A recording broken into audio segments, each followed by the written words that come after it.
Alors, l'ambition de Donald Trump, en fait, elle a été définie en 2017. On ne sait pas d'ailleurs s'il s'y intéresse énormément. C'était intéressant puisque le programme Artemis a été décidé lors de son premier mandat. Le programme Artemis, pour rappel, c'est ce retour sur la Lune présenté comme une première étape vers de futures missions martiennes.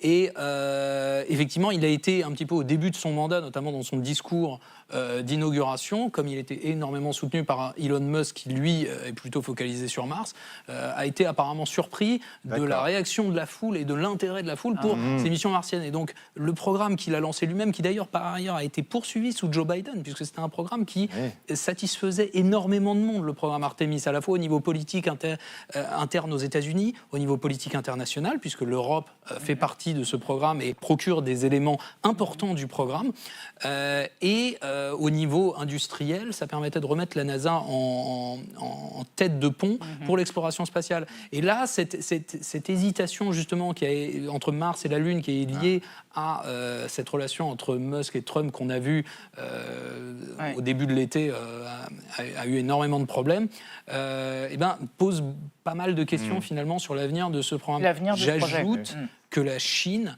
fait énormément de progrès au début de l'été dans son propre programme lunaire qu'elle avait annoncé il y a plusieurs années en partenariat avec la Russie.